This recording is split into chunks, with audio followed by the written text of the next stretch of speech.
nous appelons le docteur Koumba Margadio, présidente de Aoulin Sénégal. Madame Aminata Touré, haute représentante du président de la République. Excellence Madame Binta Diop, envoyée spéciale de l'Union africaine sur les femmes, la paix et la sécurité, cofondatrice du réseau des femmes leaders africaines Aoulin. Excellence Victoria Maloka, représentante de la division genre de l'Union africaine.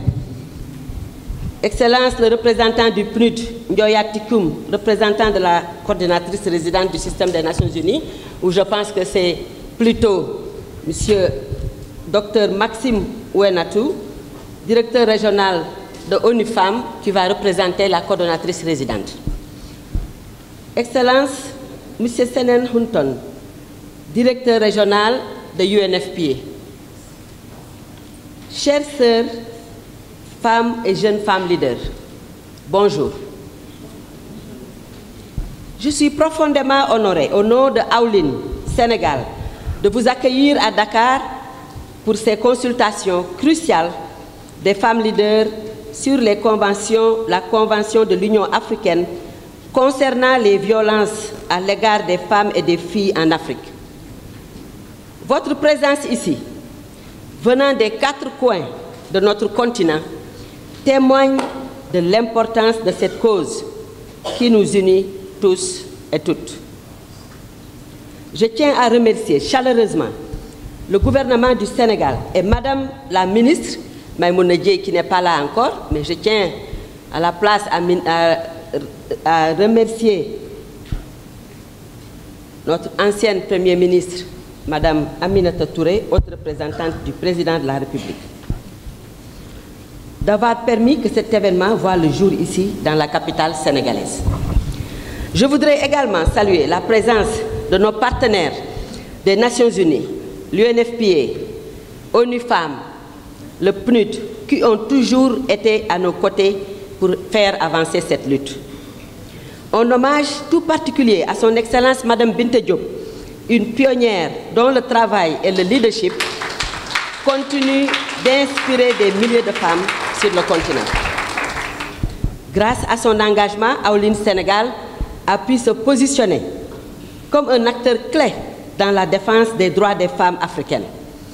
Nous la remercions également d'avoir offert à Aoulin Sénégal, tout récemment établi, l'opportunité de vous recevoir à Dakar.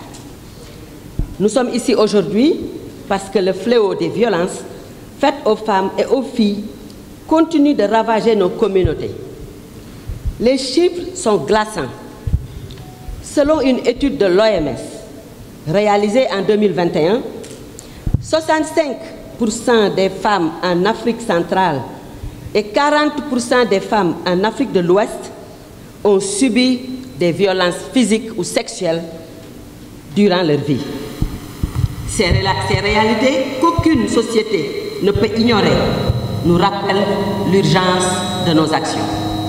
C'est pourquoi la Convention de l'Union africaine que nous discutons aujourd'hui représente un tournant historique. Elle résulte de décennies de plaidoyer, de dialogue et de consultations avec des acteurs variés, de la société civile aux leaders religieux et traditionnels, en passant par les jeunes et les universitaires. Cette convention est le fruit d'une décision historique des chefs d'État de l'Union africaine lors de leur sommet de février 2023. Elle incarne un engagement renouvelé des États membres dans notre combat commun contre ce phénomène omniprésent qu'est la violence faite aux femmes et aux filles et sous toutes ses formes. Cette consultation des femmes, leaders africaines, est l'occasion pour nous de contribuer de manière significative à ce processus. Nous devons nous assurer que nos voix, nos réalités, nos défis et nos aspirations soient non seulement entendus, mais intégrés dans la version finale de cette convention. Ensemble, nous pouvons changer la trajectoire de milliers de vies. Ensemble, nous pouvons faire avancer cette cause qui est la nôtre, celle des femmes et des filles africaines. Et je vous remercie toutes et tous pour votre engagement indéfectible et votre dévouement. L'histoire s'écrit ici et c'est avec vous que nous la façonnons. Merci beaucoup et bienvenue.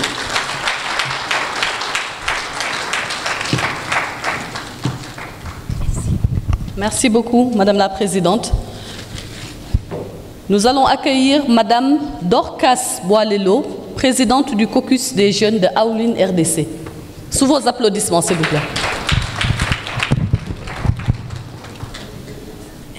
Excellence, Madame la haute représentante du président de la République du Sénégal, Excellence, Madame la ministre de la Famille et de la Solidarité de la République du Sénégal, chers partenaires techniques et financiers, chère aînée maman, présidente de chapitres nationaux à Aoline, chère sœur, présidente du caucus de jeunes à Aoline, distingués invités en vos titres et qualités respectifs, Nyangadef.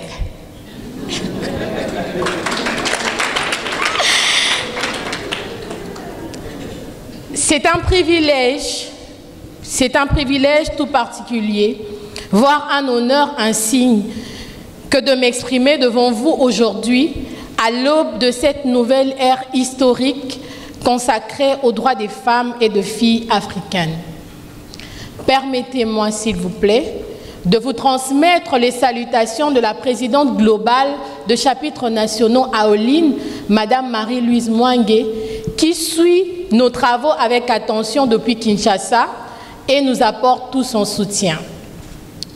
Réunis ici et déterminés, nous représentons toutes les générations et élevons une voix unanime pour dénoncer les violences faites aux femmes et aux filles. Notre rassemblement, à l'occasion de cette consultation sur la Convention de l'Union africaine relative à l'élimination de violences à l'égard des femmes et des filles, marque une étape décisive dans notre lutte commune. Je pense à toutes les femmes et filles qui ont vu leur rêve être brisé par les discriminations. À toutes celles qui ont été victimes de violences conjugales, viols, de mutilations génitales et des mariages précoces et forcés et tant d'autres. Je pense aussi à toutes celles privées de leur autonomie corporelle et réduites au silence. Leur souffrance est la nôtre. Et c'est pour elles que nous nous battons aujourd'hui. Nous, jeunes générations, portons en nous la flamme de l'espoir d'un avenir où chaque femme sera libre et épanouie. Mais nous ne l'oublions pas, ce combat est le fruit de la lutte acharnée de nos aînés tels que Son Excellence Madame Hélène Johnson Sirleaf, Madame Bineta Diop, Madame Marie-Madeleine Kalala, parmi tant d'autres. Grâce à qui nous pouvons aujourd'hui rêver d'une Afrique plus équitable. C'est pourquoi nous nous engageons à poursuivre leur œuvre et à faire en sorte que leur sacrifice ne soit pas vain. Le flambeau de la lutte pour les droits des femmes et des filles nous a été transmis. Il est de notre devoir de le porter encore plus haut, surtout dans le contexte de conflits menaçant notre cher continent, où les femmes et les filles sont ciblées et leur corps transformés en champ de bataille, comme en témoignent les rapports sur les conflits armés en République démocratique du Congo, au Burkina, au sud du Soudan, pour ne citer que ceux-là. Ces atrocités sont sans appel. Il y a urgence de renforcer notre engagement afin de mettre fin à ce cycle de violences faites aux femmes et aux filles. Ensemble, jeunes et aînés, reliés par les fils invisibles du numérique, nous formons une chaîne ininterrompue de solidarité pour prévenir les discriminations et protéger les droits des femmes et des filles, amplifiant ainsi nos voix pour une Afrique plus juste.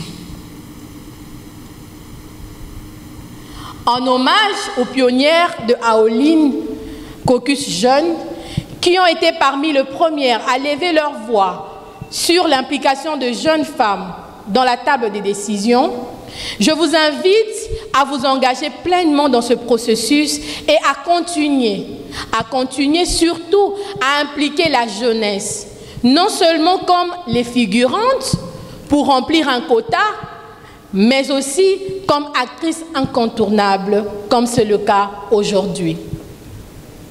Le doute peut nous envahir sur la mise en œuvre effective de cet instrument lorsqu'il sera adopté et ratifié par les États, mais notre détermination doit être plus forte. En unissant nos forces, nous pouvons faire bouger les lignes et inspirer les générations futures. Ainsi, la Convention de l'UIA sur l'élimination de violences à l'égard des femmes et des filles est la nôtre. C'est notre héritage commun pour les générations futures. Faisons en sorte qu'elle soit à la hauteur de nos aspirations, qu'elle honore le combat de celles qui nous ont précédés. Que vive la Convention de l'Union africaine sur l'élimination de violences à l'égard des femmes et des filles. Que vivent les jeunes femmes leaders africaines. Je vous remercie.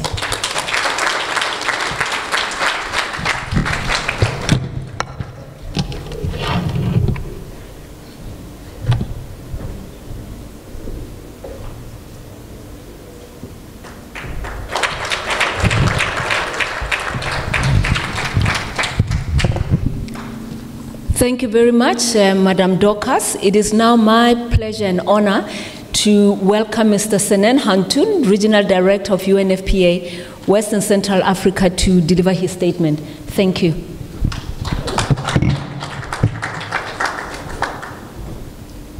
Excellences, Madame Aminata Touré, haute représentante du Président de la République du Sénégal.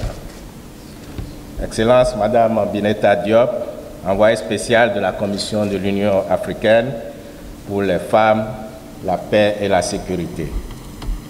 Chère sœur Dr Kumbama Gadio, présidente de African Women Leadership Network, Sénégal. Madame Dorcas Boalelo, présidente de Caucus des Jeunes de Aoline RDC. Chers collègues de Aoline, mesdames et messieurs, et chers collègues, hommes genrés du PNUD et de ONU Femmes. Chers invités, je suis très honoré d'être parmi vous aujourd'hui pour l'ouverture de la consultation des femmes leaders africaines sur la Convention de l'Union africaine sur l'élimination de la violence à l'égard des femmes et des filles. Je vous souhaite une chaleureuse bienvenue à Dakar et je vous présente mes salutations respectueuses à vous toutes mes sœurs qui incarnez les multiples et brillantes facettes du leadership féminin en Afrique. Excellencies, ladies and gentlemen, your meeting today is particularly timely. You are gathered to discuss what will undoubtedly become a strategic and central instrument for the right and well-being of women and girls in Africa. The new African Union Convention on Ending Violence Against Women and Girls. Gender equality and women empowerment is at the heart of the Africa we want, of the African Union Agenda 2063. It is one of our sustainable development goals. Just a few days ago in New York at the Summit of the Future, World Leaders Committee to Action 8 achieved gender equality and the empowerment of all women and girls as a crucial contribution to progress across all the SDGs and targets. I would like to start by celebrating the tremendous progress made by many African countries toward gender equality since the International Conference on Population and Development in Cairo in 1994, followed by the Beijing World Conference on Women in 1995. As we celebrate the 30th anniversary of both landmark events, we can appreciate how far we've come as a continent. Salute and celebrate you, women in this room, you, women leaders, as this progress would not have been possible without your resolve for the dignity, protection, and empowerment of women and girls on the continent. In terms of legal and policy framework, since the mid-2000s, almost every West African country has adopted a national gender parity policy or strategy. The African Union, the Economic Community of West African States, ECOWAS, and the Economic Committee of Central African States, ECAS, have all adopted gender policies. Several of the West and Central Africa countries have adopted comprehensive GBV strategies. Efforts have accelerated toward the adoption of law banning all forms of gender violence, including FGM and Sierra Leone. Just in recent times, we have seen Sierra Leone ban child marriage, and the Gambia push back on an attempt to decriminalize female genital mutilation.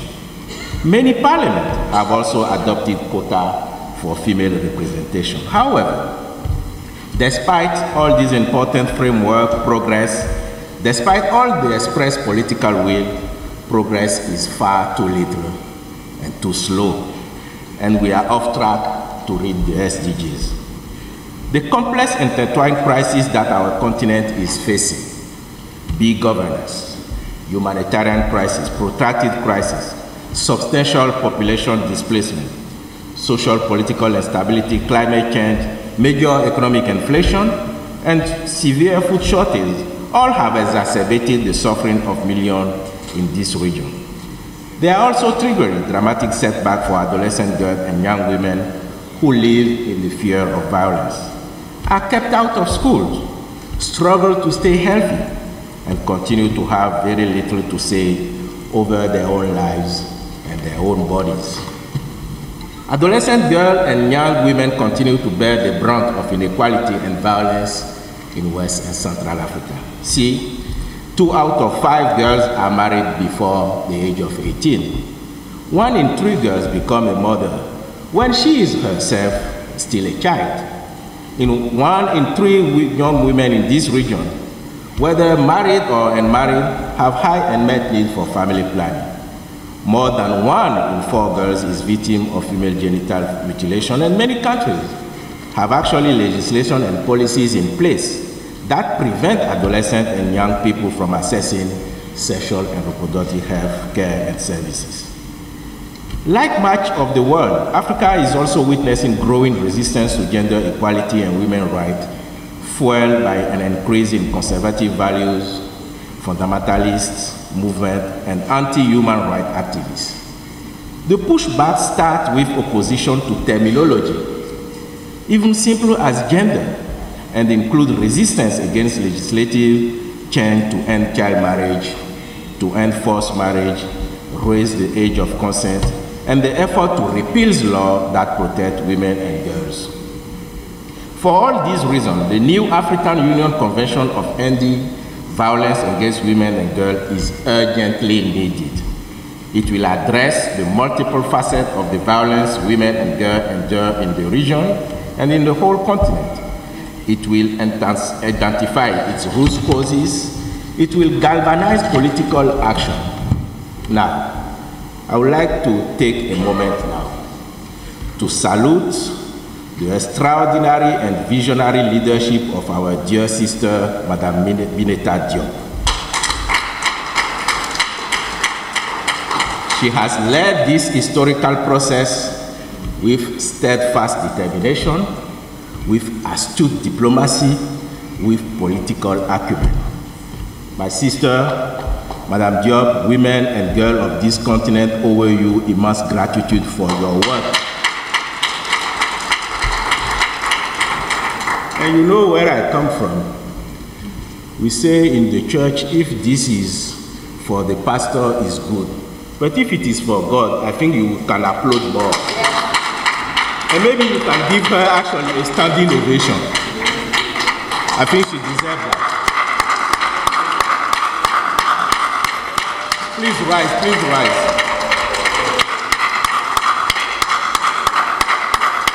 Merci beaucoup. Excellences, Mesdames et Messieurs, chers leaders de AON.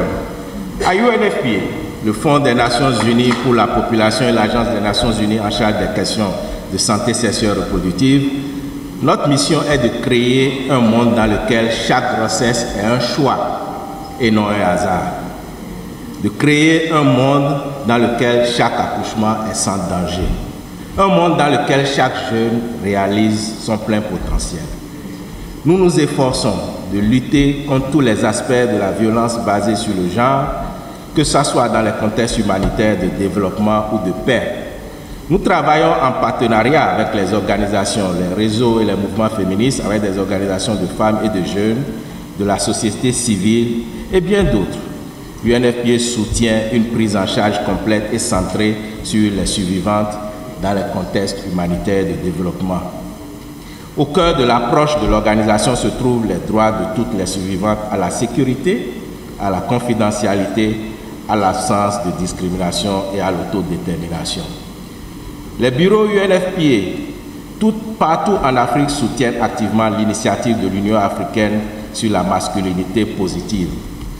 Et là, je voudrais aussi m'arrêter un moment pour honorer la haute représentante du président de la République, l'ancienne Premier ministre du Sénégal, Madame Aminata.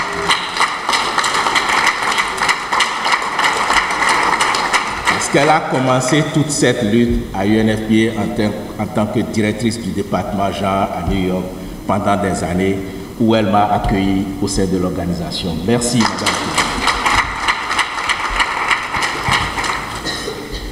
Excellences, Mesdames et Messieurs, nous avons le grand honneur d'être aujourd'hui en présence de femmes dirigeantes, de visionnaires et pionnières de toute l'Afrique. Je vous félicite pour votre engagement en faveur des droits de l'égalité sur notre continent, pour réaliser le dividende démographique en Afrique et garantir un continent pacifique et prospère. Nous devons investir dans le développement holistique des jeunes et nous attaquer aux causes profondes de la discrimination et de la marginalisation des filles, des adolescentes et des femmes. Ensemble, engageons-nous à ce que la Convention soit finalisée, adoptée, ratifiée et mise en œuvre. C'est un travail qui requiert nos énergies croisées et notre travail en alliance. Vous pouvez compter sur le soutien du Fonds des Nations Unies pour la population. Je vous remercie.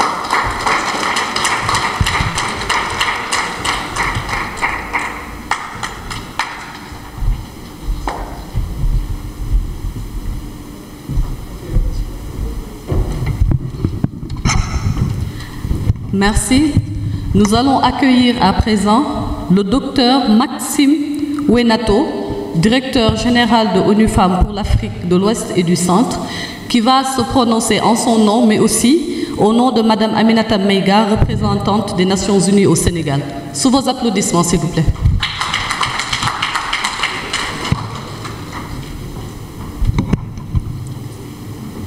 Merci.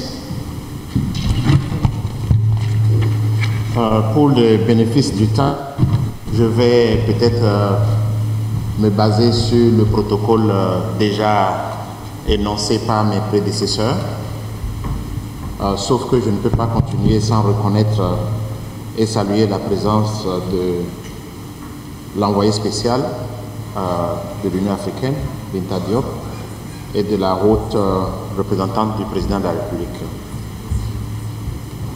Je ne peux pas non plus continuer sans reconnaître la présence des éminentes femmes qui sont dans la salle et de mes collègues des Nations Unies, venus de l'UNFPA, et des collègues de ONU Femmes qui sont aussi dans la salle, notamment Cécile de l'Union africaine et Lindiwe, elle, on ne sait pas si elle est de ONU Femmes ou bien si elle est de l'Union africaine, et aussi de mes collègues de la direction genre de l'Union africaine, notamment Victoria qui est ici avec nous. C'est vrai que je m'étais apprêté à parler seulement en mon propre nom. Maintenant, je suis en train de délivrer ce message de bonne volonté de la part de la coordinatrice résidente du système des Nations Unies aussi.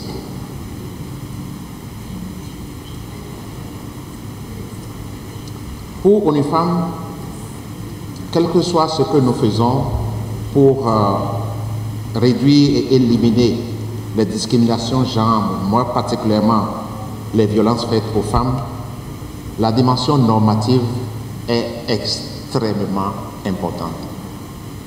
Quels que soient les achievements ou les réalisations au niveau local et au niveau pays, ces réalisations n'ont de durabilité que lorsqu'elles sont ancrées dans la dimension normative au niveau pays, au niveau local et au niveau continental. ONU Femmes inscrit donc la réunion d'aujourd'hui et le projet que nous levons aujourd'hui comme un pas important dans l'amélioration de l'environnement normatif au niveau continental en ce qui concerne les violences faites aux femmes. Mon message va s'articuler autour de 4 petites questions. La première question, c'est celle qu'on peut se poser, à savoir pourquoi est-ce que les violences faites aux femmes sont importantes pour nos communautés, pour nos pays et pour le continent. Aujourd'hui, les violences faites aux femmes nous coûtent 3,7% de notre produit intérieur brut. C'est un coût extraordinaire pour nos économies, là où on est en train de chercher à faire des investissements dans l'éducation, dans la santé et autres dépenses essentielles. Deuxièmement, il y a un manque criard de services. Et ce manque criard de services provient du fait des dimensions techniques qui manquent, que ce soit l'appui psychologique, que ce soit l'appui économique, l'appui social, l'appui médical, l'appui judiciaire, dont les femmes qui sont survivantes de violences faites aux femmes manquent cruellement au niveau de nos pays. Et finalement, c'est banalement une question de droit de la femme. Deuxième question, pourquoi est-ce que c'est une affaire de l'Union africaine? Pourquoi est-ce qu'on ne dirait pas que chaque pays n'a qu'à s'occuper des violences faites aux femmes? La raison pour laquelle c'est une question de l'Union africaine, c'est parce que c'est un phénomène qui est petit 1, présent dans tous les pays de l'Union, et petit 2, c'est une question qui empêcherait la matérialisation de la vision 2063 de l'Union africaine. Il est impossible pour l'Union africaine d'atteindre ses objectifs de 2063 tant que les questions de violences faites aux femmes n'ont pas été réglées. Et je salue la clairvoyance de l'Union africaine d'avoir appuyé la direction genre de l'Union africaine, l'envoyé spécial, dans cet effort de faire une convention à laquelle tous les pays vont s'adosser. La troisième question, comme nous n'avons pas beaucoup de temps, c'est celle de savoir pourquoi est-ce que c'est une affaire des hommes. Pourquoi est-ce qu'on dit violence faite aux femmes et qu'on ne dit pas simplement que c'est une question des femmes? Premièrement, la violence faite aux femmes se manifeste dans 4 espaces donnés. Le premier espace, c'est l'espace de travail.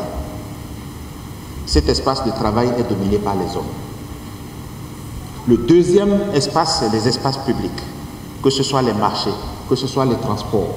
Toutes les fois où les individus sortent de chez eux, ils rentrent dans l'espace public et sont victimes de violences faites aux femmes. Le troisième espace, c'est les espaces familiaux.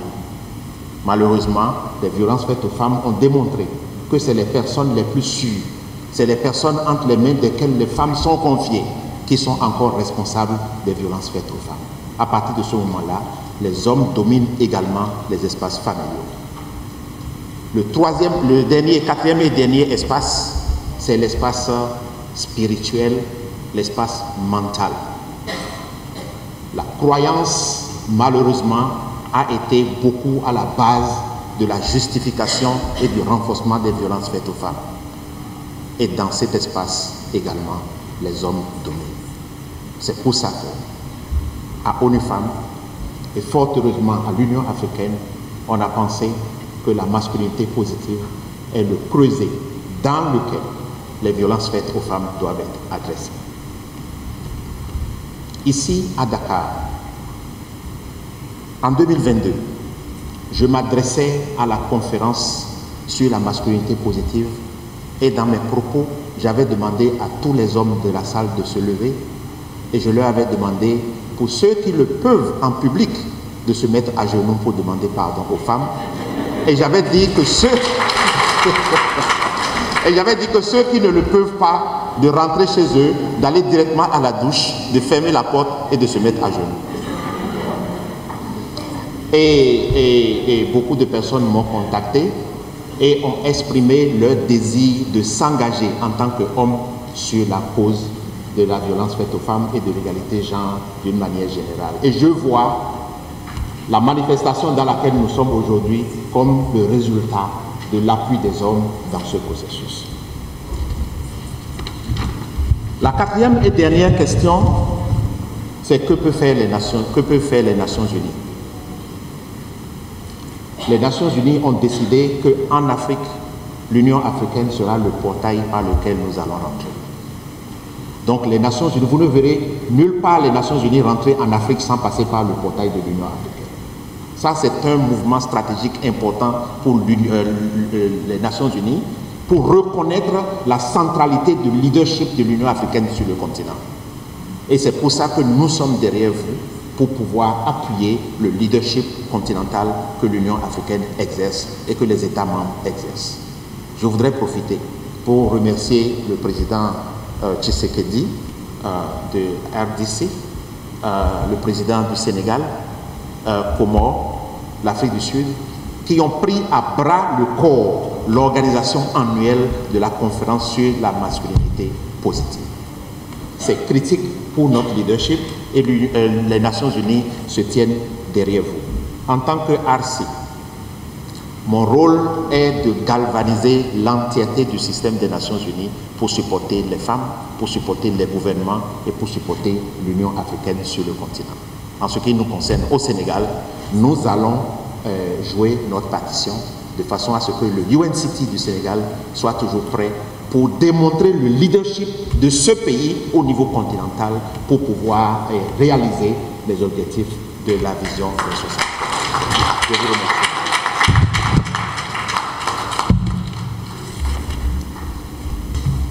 Merci beaucoup, Dr. Maxime. I would also like to use this opportunity to recognize Madam Cecile Mugarubuga. Apologies, my sister. Yes, she is the UN Women Representative to the AU and UNECA in Addis Ababa. Thank you, Madam Cecile. Now, I'm really honored to bring to the podium Mr. Njoya Tiku, the Director of the Sub-Regional Office for Western Central Africa and UNDP Resident Representative in Senegal. Sir. Bonjour. Bonjour. I think we had some lively people here. Your Excellency, Madame Aminata Touré, my big sister, feisty big sister from the AU, our special envoy.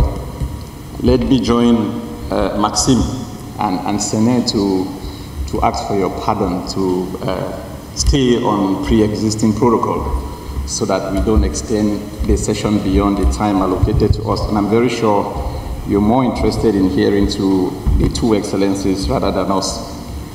I wanted to start off by thanking the African Union and thanking Madame Diop for associating UNDP to this incredible event.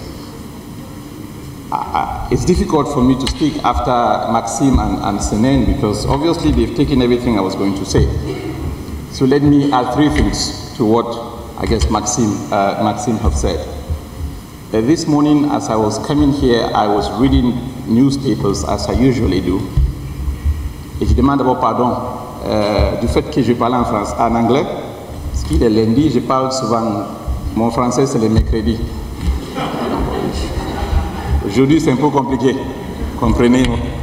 I was saying, I just wanted to add three things so that I can allow our conversations to proceed. And I was saying as I was coming to this venue in the morning, I did a cursory readout of some of the newspapers across the continent. So as we speak, in Sierra Leone, and I'm sure you must have seen it, a young guy strangled his girlfriend. The girl was 22 years old. Been in a relationship for 3 years We don't know what happened, but he strangled the young lady. 23, she just got a master's degree. In Cape Town, a young lady called Sasha was stabbed by the boyfriend, and I think Sasha was also 23 or 24 years old. But I also know that in Senegal, when I had the opportunity to travel the country, I saw a young lady in Sandiara that had worked with a young guy to build an incredible company at a time when the country was struggling from wheat crisis. I know that in my own country, Cameroon, I know a young lady who has worked with a young gentleman to literally develop a community school when the crisis happened in northwest and southwestern Cameroon. So we live with that contradiction. On the one hand, there's a reality that we men continue to rip out life out of young people, young women, that are just beginning to aspire to live a good life. But on the other hand, we men are also partnering with young women to create change at community level. That's our reality on the continent. I would have loved to see more men in this room, if I'm honest with you, because I think, as Senen has said and Maxime has reiterated, the questions on violence against women, it's not a woman's issue. It's a society issue. That the young lady in Sierra Leone whose life was cut short, it's not an issue for her mom. It's an issue for the Sierra Leonean society, because that's one less productive capacity to prosper the growth of that country. So I'm happy that we are here, myself, Senen, Maxime, and all the other men that are here. But I would wish that a lot more men would take this cause up.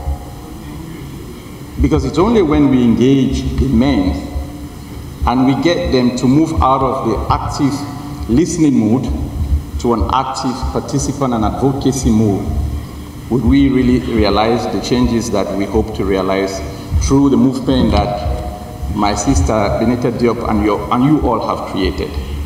So my first call is for more men, and I'm hoping that those of us in the room can take this lead to join the cause.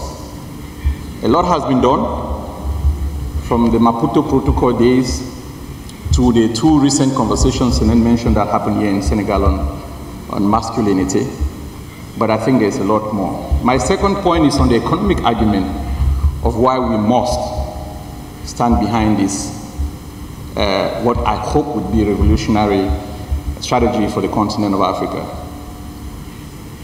African Development Bank, and I'm sure you all read the report when they came out with the report that says the exclusion of women from decision making, from economic discussions, from budgetary processes, cost an average 3.8% GDP reduction in every country across the region.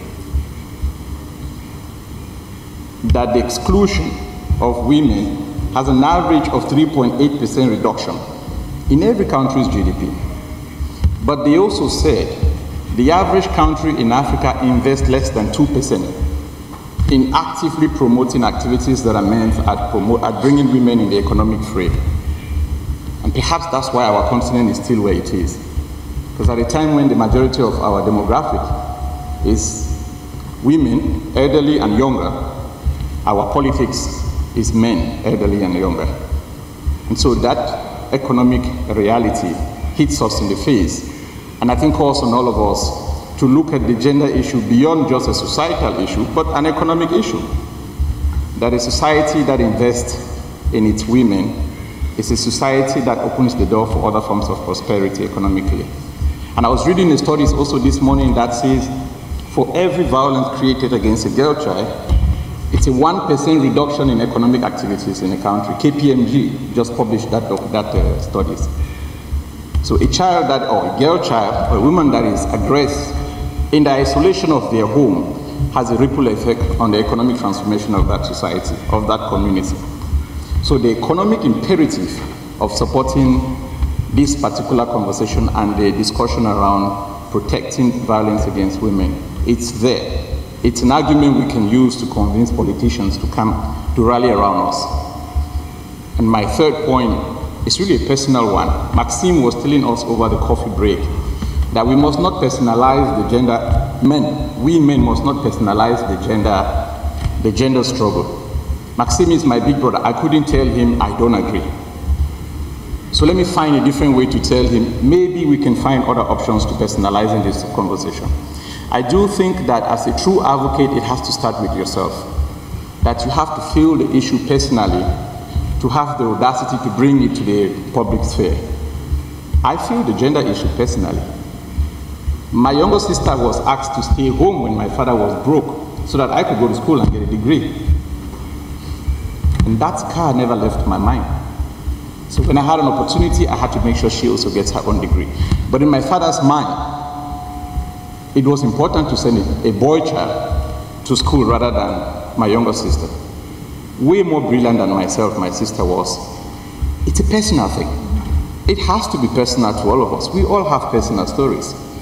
And unless you're able to see in your immediate vicinity how the issue of discrimination against women affects your own family, you will not be able to see how it affects your society. So I'm calling on everybody to look internally so we can arm ourselves properly to fight externally. UNDP, I think I have said several times, whether it's in the country of Senegal or in the region, we will continue to support this struggle. I'm happy that we are now having a conversation to take more views in maturing the strategy. I am hoping that after this, we will also have similar conversations on how we domesticate and how we ensure that the countries of this region mainstream these kind of strategies into their budgetary processes. But Special Envoy, you can count on us. You know you can continue to count on UNDP. I'm hoping that in all the countries where you've come from, I see we have representatives from many countries, I want to guarantee you that the United Nations Development Program will continue to stand by this movement, financially, technically, politically, if need be. But I want to call upon you to support each other.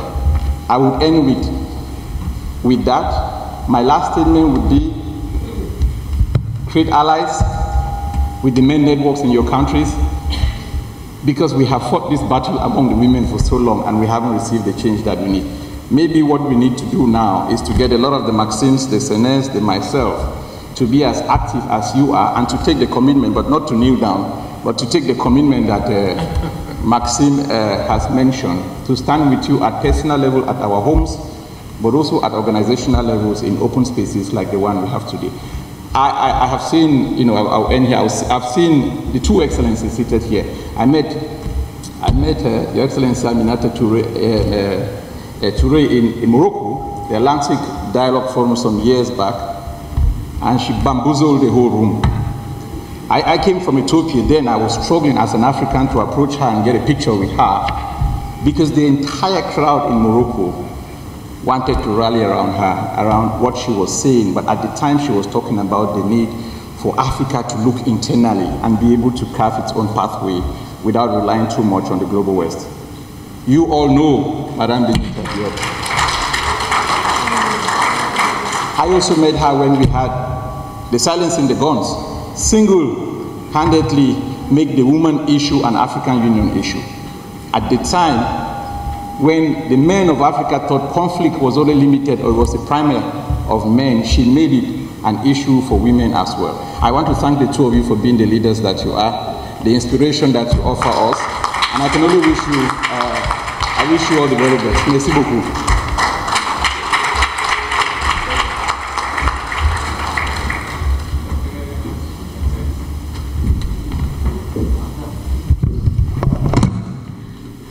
Merci beaucoup. Et nous allons reconnaître la présence dans la salle de la reine-mère d'Oussouye, Sa Majesté Alice Oumoué Diédiou, que je vous prie d'accueillir bien fort, d'applaudir bien fort. Nous allons passer la parole à son Excellence Madame Binta Diop, envoyée spéciale de l'Union africaine pour les femmes, la paix et la sécurité.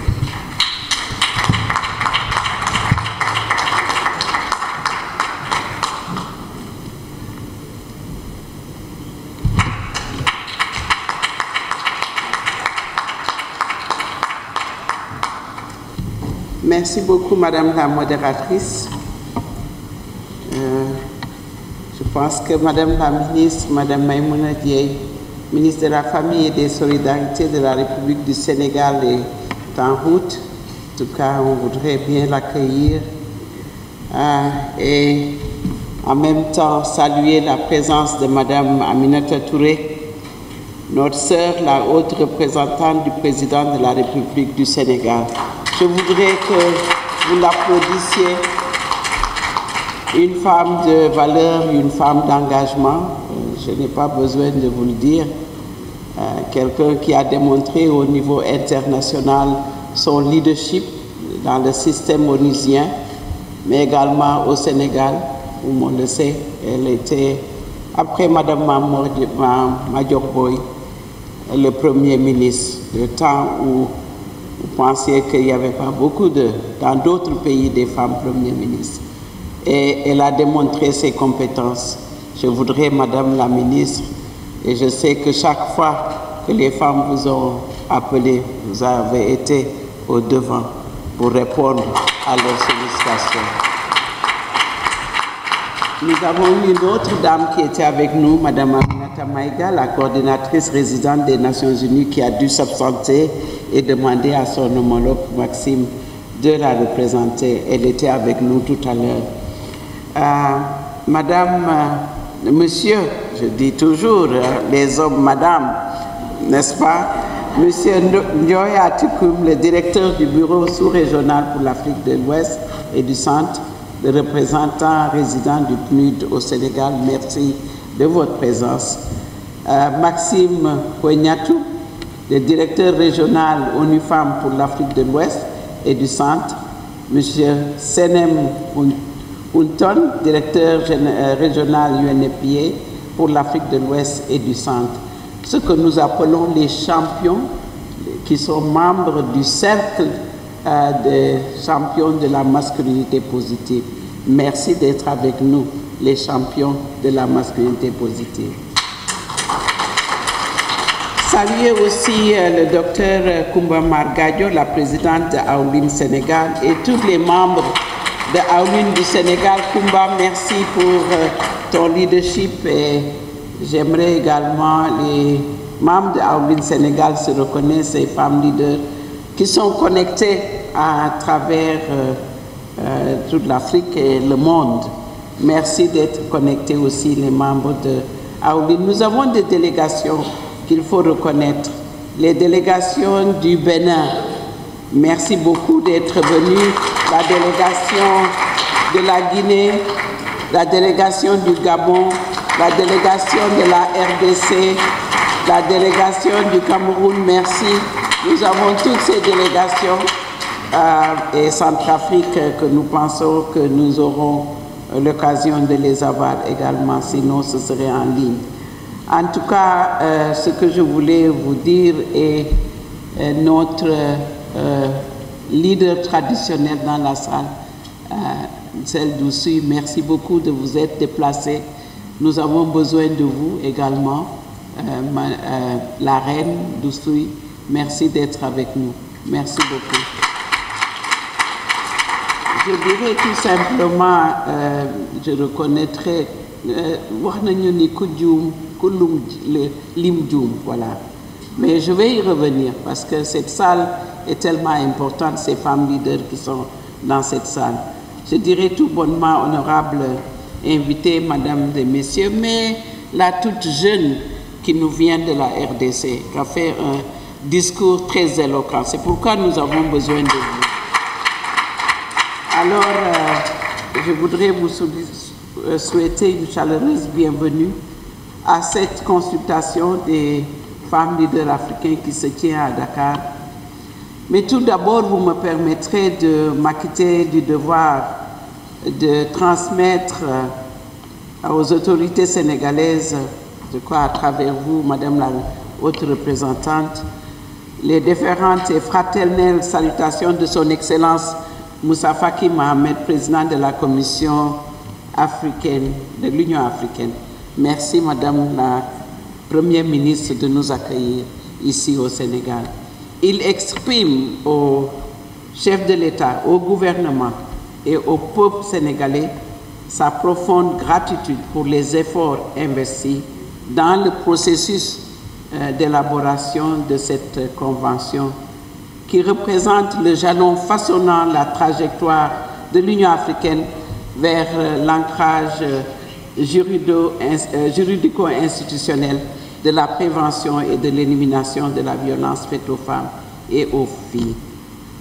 Moussa Faki a également bien voulu me confier la coordination de ce panel chargé de coordonner les activités préparatoires à la rédaction de la convention projetée de l'Union africaine sur l'élimination des violences faites aux femmes et aux filles. À Aoulin, Sénégal, je voudrais, sous le leadership de Kumba et de son équipe, nous avons le comité qui est ici, ce comité aussi Awan Diaïsek, qui fait partie de ce comité, mais seulement pas du Sénégal, qui fait partie du comité de Aoulin, et toutes les femmes qui sont avec vous. Nos vifs remerciements pour cet accueil. Pourquoi nous sommes ici, c'est parce que vous avez bien voulu co-organiser cette conférence également. Excellences, Mesdames, Messieurs, vous me permettrez de signaler que dans ce processus d'élaboration de la Convention, l'Union africaine est accompagnée de ses partenaires. Ici, je citerai le PNUD, ONU Femmes et le FNUAP. Cécile, merci d'être venue depuis Addis Abeba pour nous accompagner. Leurs contributions respectives accélèrent notre marche vers l'atteinte de notre objectif. Je voudrais également, au nom du président de la Commission de l'Union africaine, leur exprimer notre sentiment de satisfaction. Merci, mes frères. Excellences, Mesdames et Messieurs, l'importance de la présente rencontre est soulignée par les activités qui l'ont précédée et préparée. Elle s'inscrit dans la logique d'un long processus qui remonte à l'initiative présidentielle de haut niveau de l'Union africaine pour mettre fin aux violences à l'égard des femmes et des filles. Cette initiative a été prise par nos chefs d'État et de gouvernement en appui au programme d'activité développé par le réseau des femmes leaders africaines Aoulin. Alors, bouleversés par l'horreur et l'intensité des violences faites aux femmes et aux filles, notamment dans les contextes de conflits armés, comme l'a souligné notre sœur de la RDC. Donc, sous la haute conduite de son Excellence, Madame Ellen Johnson Sirleaf, ancienne présidente de la République du Libéria et prix Nobel de la paix, les femmes leaders africaines, dans la diversité de leurs hautes fonctions, se sont mobilisées dans une action collective avec pour finalité de réaffirmer les droits des femmes et des filles à leur intégrité physique et morale.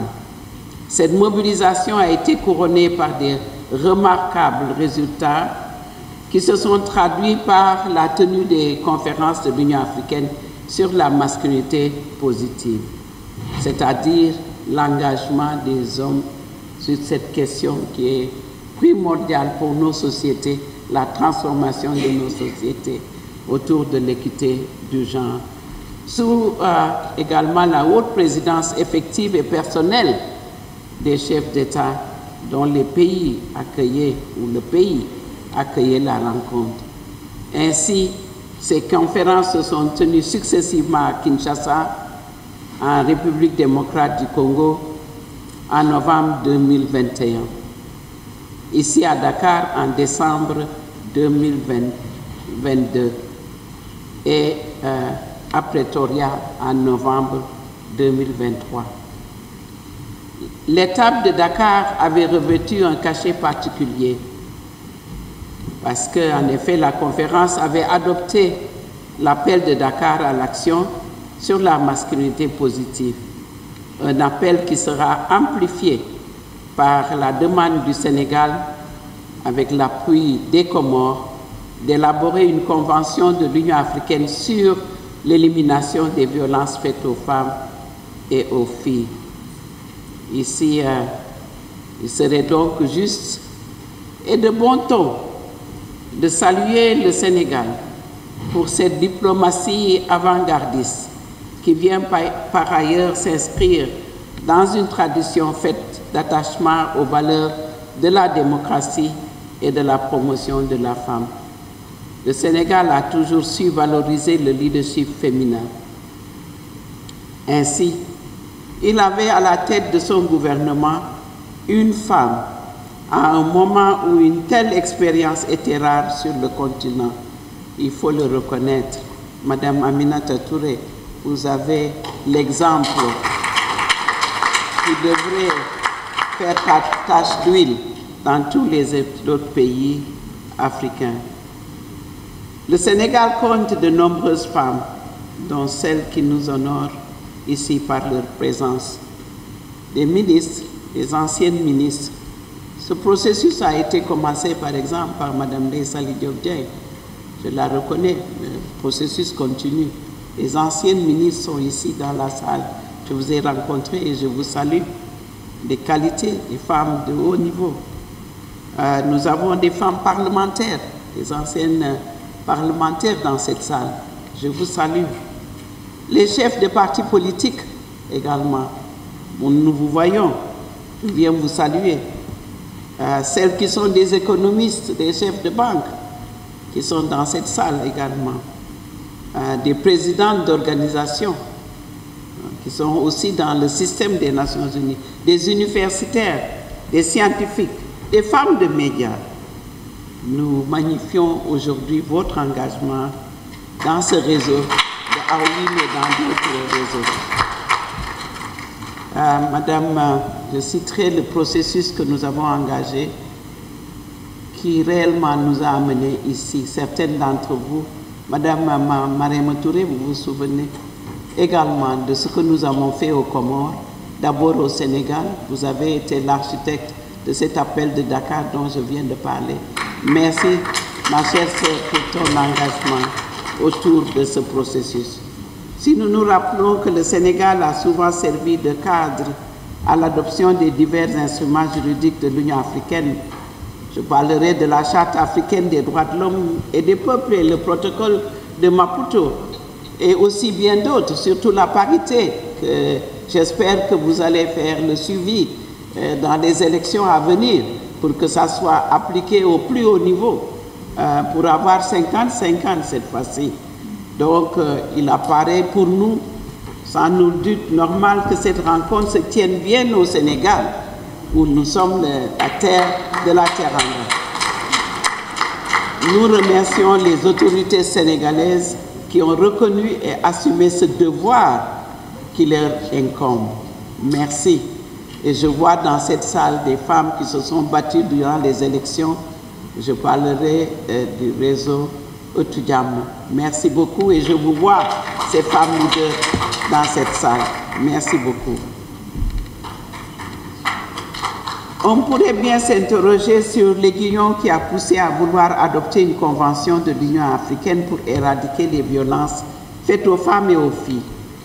Si ces violences étaient banalisées dans des pratiques devenues coutumières, elles ont depuis changé d'intensité et de niveau de gravité dans le double contexte des conflits armés et de la pandémie de la COVID-19. Et se sont manifestées comme un trait négatif de la mondialisation, tant le phénomène s'est répandu à travers le monde, pas seulement en Afrique. Il fallait donc, au niveau de notre continent, que nous prenions des mesures adéquates pour éradiquer ce mal. Vous voyez ce que Aoulin peut faire, c'est-à-dire la mobilisation pour faire le plaidoyer et faire en sorte que nous puissions amener des lois, faire en sorte qu'on transforme cette société. Je pense que l'Aoulin Sénégal pourra s'allier avec celles qui sont déjà à la base pour les appuyer, pour faire ce travail de mobilisation autour des objectifs communs. C'est l'objet de notre présence ici à Dakar, élaborer une convention dans le prolongement de l'heureuse initiative des femmes africaines leaders présentes ici et dans la salle. Et vous savez, il y a des femmes qui sont dans ce processus d'élaboration de cet instrument. Également, Madame Dior Falso, merci. Vous étiez récemment en Afrique du Sud pour pouvoir faire partie des juristes pour l'élaboration de cet instrument. Merci, ma chère sœur, pour ce travail. On connaît vos talents, mais votre expertise également n'est plus à démontrer. Donc, l'importance d'un tel instrument juridique a justifié une large ouverture de la consultation à tous les segments de la société pour garantir à son élaboration la pertinence et l'efficacité escomptées. C'est donc dans le creuset de la pluralité des intelligences et des compétences techniques et professionnelles apportées par les femmes de toutes les catégories, membres de gouvernement, juristes, universitaires, les chercheurs, la société civile, le secteur privé, les autorités religieuses et traditionnelles, les jeunes et surtout les jeunes qui se dessineront les premiers contours de cette convention qui nous tient en haleine depuis la prise de conscience de la masculinité positive.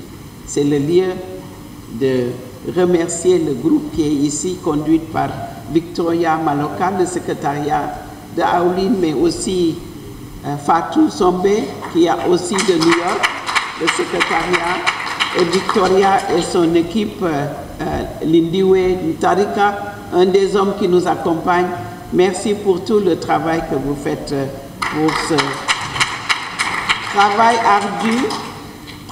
ardu, s'il en est. Comment pourrait-il s'accomplir sans le dévouement et l'engagement du comité de rédaction, animé entre autres par une équipe de juristes africaines. Vous en voyez une d'Orphal, mais il y en a d'autres, des femmes de haut niveau, de haut vol, venues des 4 coins du continent. Au nom du président de la Commission de l'Union africaine, je voudrais les remercier pour leur fibre panafricaniste. Merci beaucoup pour ce travail que vous faites. Excellences, Mesdames, Messieurs, le résultat de notre travail de consultation qui se présentera sous forme d'un avant-projet de convention sera par la suite passible d'un nouveau cycle d'examen. Madame la Première ministre, on demande votre leadership pour conduire ce processus, pour qu'on arrive à Addis Abeba au mois de février, qu'on puisse avoir une convention pour pouvoir soutenir la génération, nos enfants et nos petits-enfants. D'abord, il sera soumis à l'examen des experts des États membres dans un délai de quelques semaines. À Diouf, qui suit le processus avec Madame la ministre, faudra envoyer dorénavant à Addis Abeba des juristes pour suivre le processus d'ici quelques semaines. Il est donc impérieux que les États libèrent leurs experts respectifs pour cette importante mission.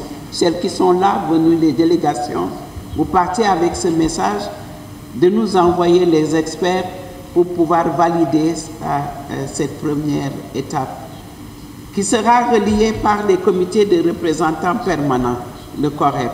Après les femmes ministres, c'est le COREP, la réunion des ambassadeurs. Ce sera ensuite le Conseil exécutif, les ministres des Affaires étrangères des États membres de l'Union africaine, dont l'onction ouvrira la porte à l'adoption de la Convention par la conférence des chefs d'État de l'Union africaine.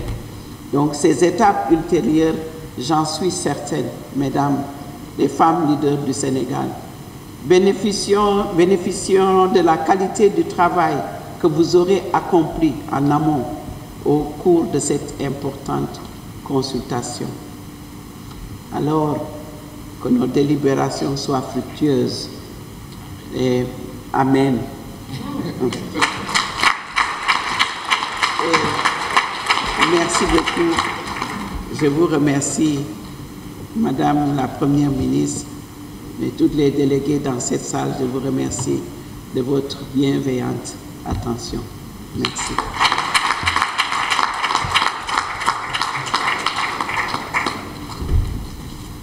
Merci beaucoup, Excellence.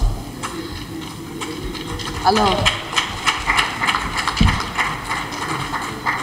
nous avons bien une reine dans la salle, mais il ne s'agit pas de la reine d'Oussouye. Il s'agit plus précisément de la reine Essigirei Agen Etam des îles de la Basse-Casamance. Nous reconnaissons votre présence et vous remercions. Majesté. Alors, je vais passer la parole à son Excellence, Madame Aminata Touré, haute représentante du Président de la République du Sénégal. Sous vos applaudissements.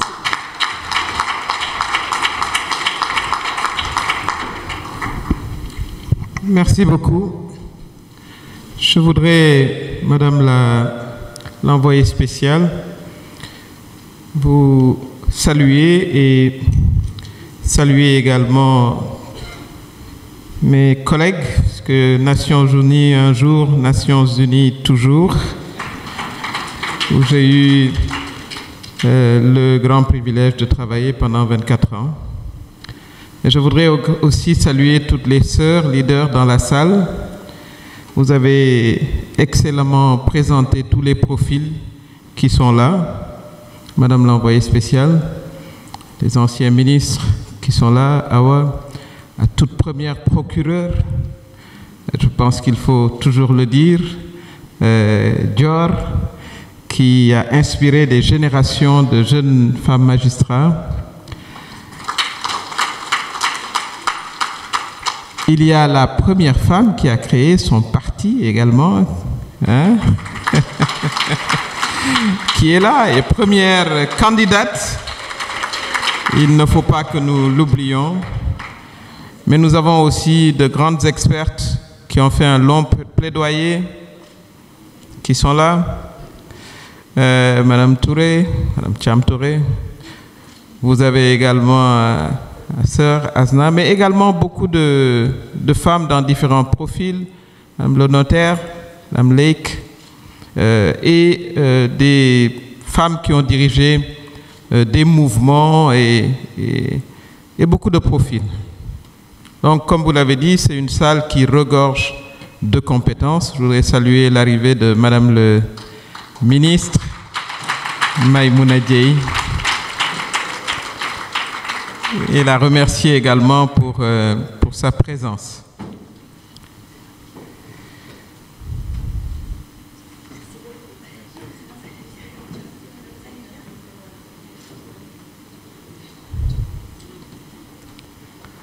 Voilà, Madame le ministre, donc nous étions à l'étape où nous reconnaissions toutes les belles expertises militantes des femmes de savoir, juristes, professionnels des Nations Unies, de haut rang.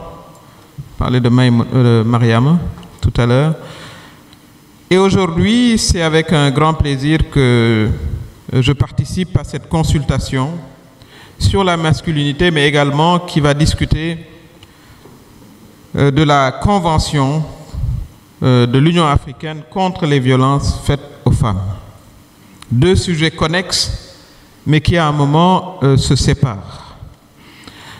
Je considère, et je pense que nous sommes tous d'accord, si on passait un questionnaire dans la salle en demandant « Est-ce que vous êtes d'accord pour qu'on éradique les violences faites aux femmes ?», je crois que tout le monde dirait oui. Donc, nous sommes entre ce que les anglophones appellent les like-minded. Et souvent, toutes les femmes sont d'accord pour plus d'égalité, pour mettre fin à toutes les discriminations, etc. Et souvent, nous nous autocongratulons.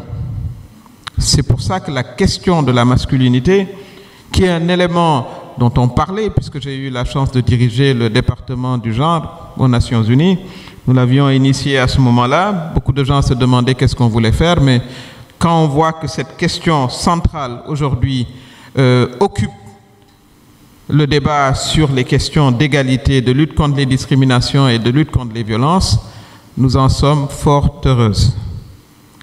Parce qu'au fond, et je suis tout à fait, je crois que c'est Senen qui disait ça, Maxime, nous avons l'habitude au sein des Nations Unies de nous contredire, mais de toujours finir par un beau consensus. Je crois que tout à fait, la question des violences faites aux femmes, la question des masculinités sont des questions d'abord personnelles, qui s'exercent d'abord dans l'espace privé. Son refus souvent se fait dans l'espace privé, son acceptation, hélas, se fait également dans l'espace privé. Donc je pense qu'il est important que les hommes soient interpellés collectivement, mais qu'ils soient également interpellés personnellement. Parce que c'est par nos changements et nos attitudes personnelles que nous allons changer les normes et que les hommes eux-mêmes vont questionner leurs attitudes personnelles vis-à-vis de leurs épouses, vis-à-vis de leurs collègues femmes, vis-à-vis de leurs filles. Et il y a dans cette question de masculinité, à mon avis, un aspect qu'il nous faut davantage développer, c'est comment entrer dans un dialogue avec les pères, P-E-R-E-S, qui tiennent tous à leurs filles comme à la prunelle de leurs yeux. Et voilà un espace qu'il nous faudrait vraiment privilégier. Il y a une chanson ici assez célèbre sur ce père de famille qui va donner sa fille en mariage, comme il disait, et il pleurait que sa fille aille se marier loin de lui, son père, qui va la protéger, est-ce que son mari va la protéger? Donc, je considère que les pères sont une cible particulière pour davantage renforcer la protection des filles et des jeunes filles. Dans le cadre de cette masculinité, qu'il faut éclater en différents groupes cibles, la question des chefs religieux, à mon avis, est centrale. Parce que souvent, je crois que ça a été dit ici également, une interprétation pas juste, et ça je l'assume souvent, de nos religions entraîne des croyances qui n'ont rien à voir avec le texte fondamental, en général. Donc il est important également que nous ayons les chefs religieux comme groupe cible et que nous puissions avoir parmi nous des femmes qui sont capables d'interpréter également les textes religieux en faveur de l'égalité et de la promotion des femmes.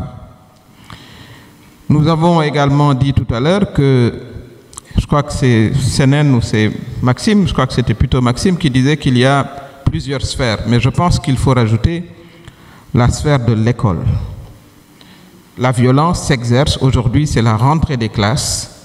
On ne peut pas parler d'une convention sur les violences faites aux femmes et des masculinités sans aborder les violences qui se font au niveau de l'école.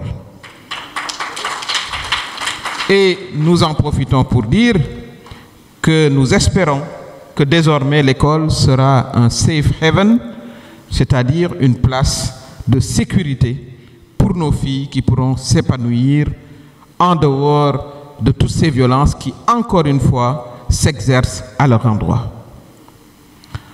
Je considère également qu'il y a une autre sphère qu'il aurait fallu certainement ajouter, c'est la sphère politique, et je suis bien placé pour en parler. Les violences auxquelles les femmes en politique font face doivent être dénoncées et les femmes doivent pouvoir prétendre au leadership sans pour autant faire l'objet de violences souvent d'ailleurs verbales, de dérapages, qu'aucun d'ailleurs de ceux qui perpétuent ces genres de messages n'adresse à des politiciens hommes, parce qu'à ce moment-là, ça se termine différemment. Donc je crois qu'il faut élargir et ne laisser aucun espace.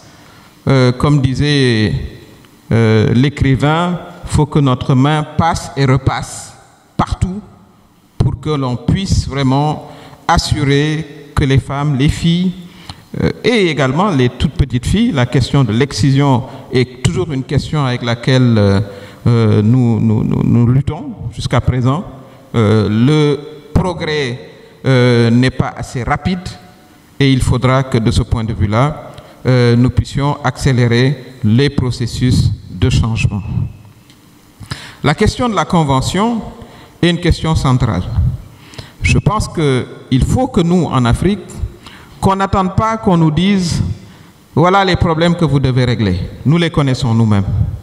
Et c'est pour ça que moi je salue cette initiative, parce que souvent, nous mettons sous, disons, les conventions internationales que nous n'initions pas. Mais lorsque nous-mêmes, dans notre cadre normatif, nous décidons de créer notre propre droit positif avec nos propres techniciennes du droit, nous prenons un leadership, nous assumons nos problèmes et nous définissons les solutions par nous-mêmes. Je considère aujourd'hui que nous devons toutes être derrière cette convention et lui donner vraiment la force dont elle a besoin en faisant le lobbying là où il faut. Je suis sûr que Madame le ministre le fera au niveau voilà, du gouvernement, et moi là où je suis également, je le ferai. Et je peux vous dire que Monsieur le Président de la République est très sensible à ces questions de genre. En pleine campagne, il a parlé du rôle que sa mère a joué dans sa réussite, et je considère qu'il est aussi un allié naturel du leadership des femmes.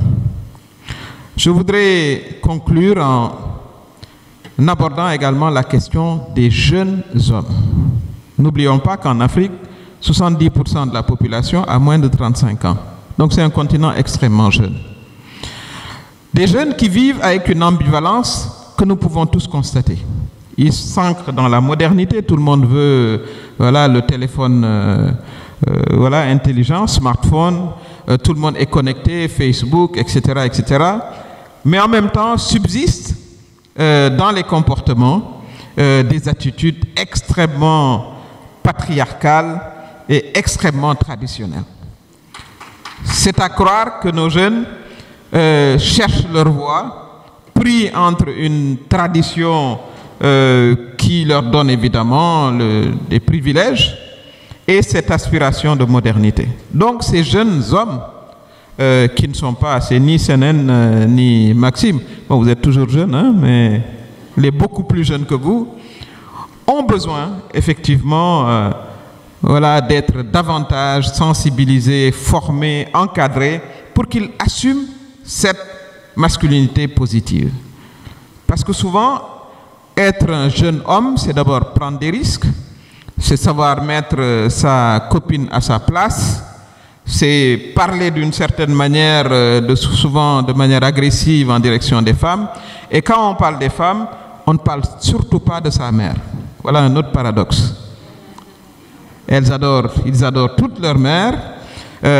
Il ne faut jamais toucher à leur maman. Par contre, ils peuvent se permettre lorsqu'il s'agit de leurs jeunes collègues ou de leur épouse. Donc il faut quand même que dans ce programme-là, on accorde une importance toute particulière à cette jeune génération, et cela interpelle également nos ministères de l'éducation. Il faut que dès la case des tout-petits, on apprenne aux tout-petits garçons de 5-6 ans à respecter et à être bienveillant vis-à-vis de la toute jeune fille qui est en face de lui. Et c'est comme ça qu'on va développer cette culture d'une masculinité, je dirais, bienveillante, positive et bienveillante. Parce qu'effectivement, comme l'envoyé spécial, nous avons beaucoup trop de masculinité toxique. Et ça, il va falloir qu'il y ait un véritable programme dans nos pays, en collaboration avec différents ministères et certainement sous le leadership du ministère en charge de la question du genre, mais avec le ministère des Sports, puisque c'est là-bas où s'expriment également beaucoup de velléités machistes. Ce n'est pas pour rien qu'en Europe, les clubs de supporters, lorsqu'ils perdent, mieux vaut ne pas vous trouver sur leur chemin. C'est également au niveau du ministère en charge de la communication, puisque nous savons que la presse et les journalistes sont les principaux vecteurs des stéréotypes à l'égard négatif à l'égard des femmes. Il va falloir travailler avec le ministère en charge de la culture pour construire un discours populaire positif. Donc tout ça pour dire qu'il nous faut aller au-delà de ce que nous faisons, qui est excellent, puisque nous fixons ici une somme d'expertise extraordinaire qu'il nous faudra traduire en programme sectoriel avec, bien entendu, le soutien de tous nos partenaires. Hein, les Nations Unies, c'est votre vocation, bien que vous n'ayez pas beaucoup d'argent, ça on le sait, mais également en nous ouvrant au secteur privé avec des mécanismes de financement innovants pour nos programmes. Je pense que je suggérerais à notre section nationale, avec la très brillante Mme Kumba, qui a fait toute sa carrière également dans le système des Nations Unies, qu'on ait une petite commission technique pour pouvoir travailler justement sur tous ces programmes dont nous parlons et pouvoir avoir des stratégies de mobilisation des ressources originales pour que ces programmes-là se fassent. Je considère, pour terminer, que c'est une question importante. En Afrique, bon, au Sénégal, on a dit qu'on a moins de femmes, mais ça, je le doute. Pour la première fois depuis des années, on dit qu'il y a plus d'hommes que de femmes. Voilà. Ça se joue à un très faible pourcentage, mais en tout état de cause, on ne peut pas développer notre continent si on continue à martyriser ces femmes. Ce n'est pas possible. C'est comme une course de marathon. Vous avez des nations qui, eux, libèrent leurs femmes, les soutiennent, etc. Et nous, on s'y engage en attachant une de nos jambes, c'est-à-dire nos femmes. Il faut qu'on libère le potentiel des femmes africaines. Et ça, nous ne pouvons le faire qu'en collaboration, évidemment, avec les hommes africains. Et ces hommes africains, ils sont quand même bienveillants, parce que je n'aime pas toujours jeter l'anathème. Quand on parle des violences faites aux femmes, d'abord, ce n'est pas spécifique à l'Afrique, il faut le dire, pour qu'on l'entende très bien, parce que sinon, on peut construire un discours raciste autour de ça. Vous avez dans les guerres que vous voyez des atrocités voilà, qui sont quasiment identiques, et c'est lié certainement à la nature humaine. Il faut également que de ce point de vue-là, l'on puisse vraiment travailler avec tous ces leaders et que ce soit une exigence aussi. Je crois qu'il faut exiger de ceux qui prétendent vers des élections, il faudra interroger les députés hommes. Qu'est-ce qu'ils vont faire? Qu'est-ce qu'ils pensent de toutes ces initiatives?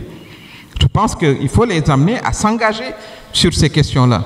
Donc il faudra travailler avec les futurs parlementaires. C'est très, très, très important que lorsqu'on va amener la question dans nos assemblées nationales, qu'on puisse avoir des réseaux mixtes, chercher à ce qu'il y ait autant d'hommes que de femmes pour avancer sur ces questions. Voilà, mesdames, messieurs, quelques idées que je voulais partager avec vous en vous disant tout le plaisir que j'ai à être aujourd'hui avec vous. Merci.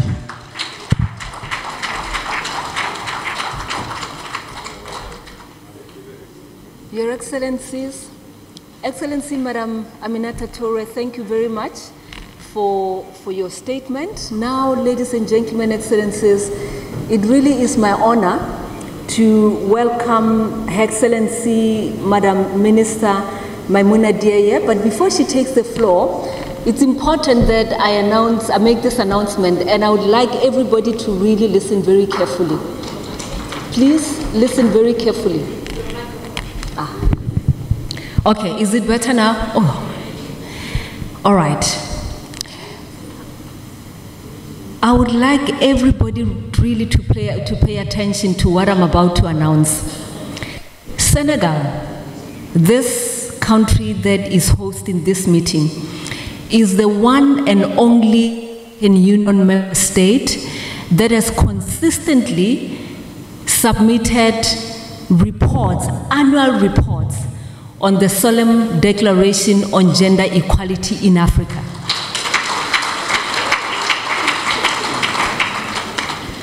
It's important that I emphasize this, otherwise my sister Asto Diop here will give me chaff.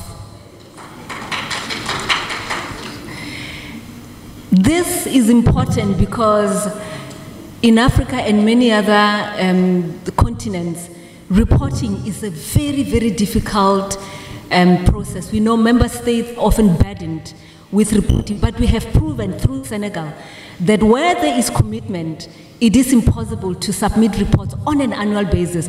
So let's give Senegal another hand of applause.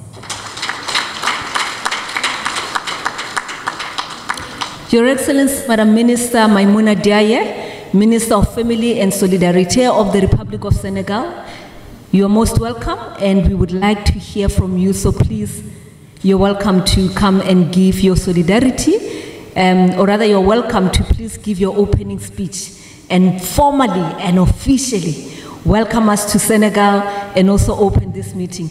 Your Excellency.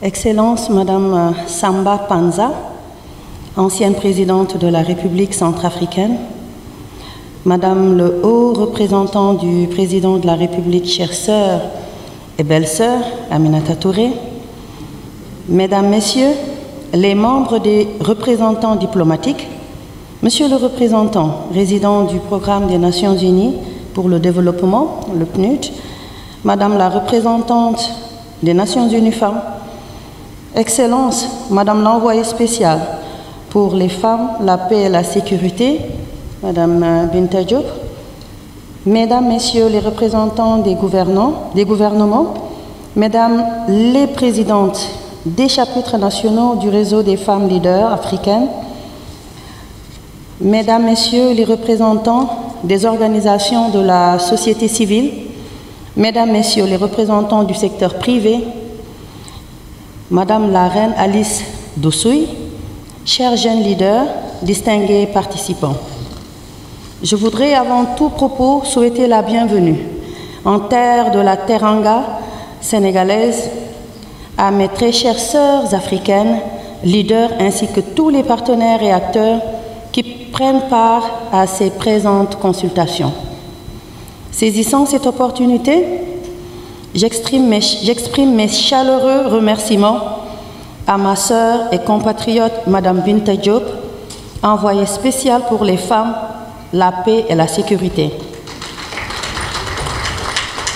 Je me réjouis également du choix porté sur mon pays, le Sénégal, pour abriter la deuxième consultation sur la Convention de l'UA sur l'élimination des violences à l'égard des femmes et des filles et la mise en œuvre de la campagne de l'UA pour l'élimination des violences à l'égard des femmes et des filles.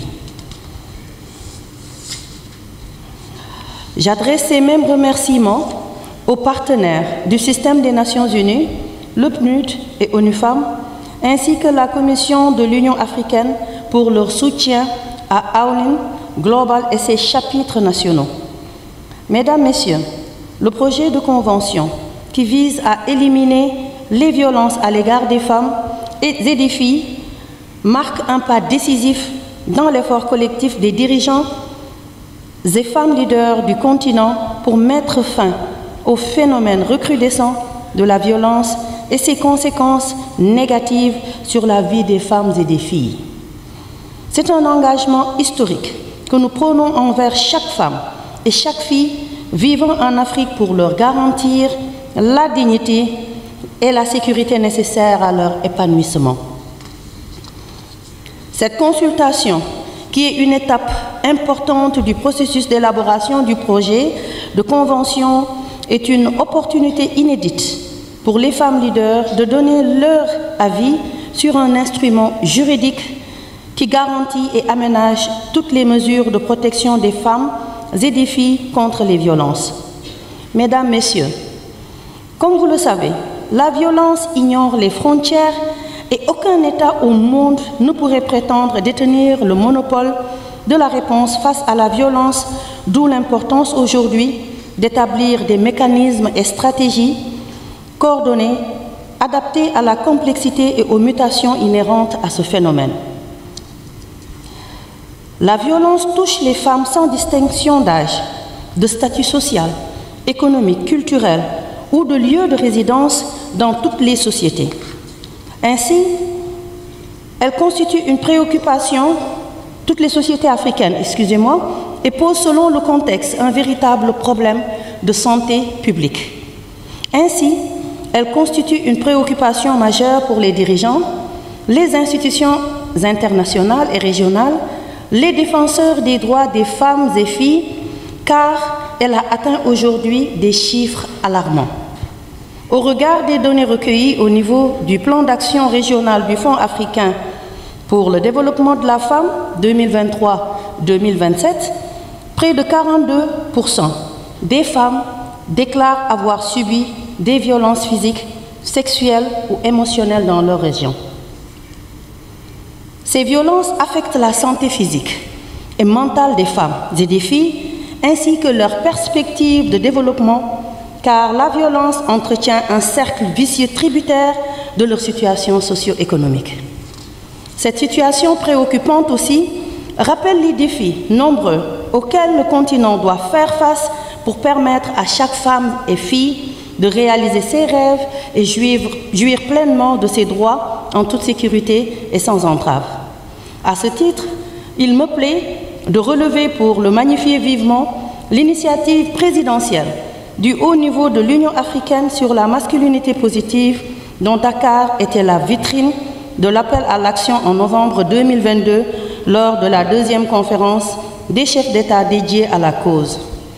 Dans le même sillage, je puis vous assurer de l'engagement de mon pays à rester dans la continuité de l'action, car la volonté de mettre les femmes et les filles à l'abri des violences est au cœur de la vision éclairée et prospective de son Excellence, Monsieur le Président de la République, Bassirou Diomaye Diakhar Faye, pour un Sénégal souverain, juste et prospère dans une Afrique en progrès. En proposant cette vision, le chef de l'État a bel et bien compris que la réalisation de l'Afrique que nous voulons a des aspirations transformatrices passeront inéluctablement par la réalisation de la justice pour tous et particulièrement des femmes et des filles, piliers essentiels du développement et de la paix durable. Mesdames, Messieurs, l'exercice auquel vous êtes conviés aujourd'hui permettra sans nul doute de bonifier et d'ajuster les dispositions de l'avant-projet de convention pour donner à cet instrument protecteur et innovateur toute la complétude qui s'y est. J'ose espérer que le projet de convention sera fortement inspiré des cadres existants pour en tirer une substance essentielle et épousera les valeurs propres à l'Afrique pour permettre aux États d'intensifier, après son adoption, les progrès en matière de protection des femmes et des filles contre les violences. Tout en étant optimiste, je tiens à saluer les efforts déployés par le Bureau de l'envoyé spécial pour les femmes, la paix et la sécurité et les membres du groupe chargé de la rédaction du présent projet de convention. Je vous invite ainsi à persévérer dans l'effort d'améliorer du texte soumis à cette consultation en vue de doter notre continent d'un instrument qui se distinguera dans des précédents mécanismes adoptés en faveur des femmes au niveau du continent. Mesdames, Messieurs, je voudrais terminer mon propos en réitérant mes remerciements à l'envoyée spéciale, Mme Binta Diop, les partenaires du système des Nations Unies, du PNUD et ONU Femmes. J'encourage AOLIN Global et ses chapitres nationaux à persévérer dans l'effort pour qu'ensemble, avec les États, nous puissions donner un avenir meilleur aux femmes et filles du continent. Merci de votre aimable attention.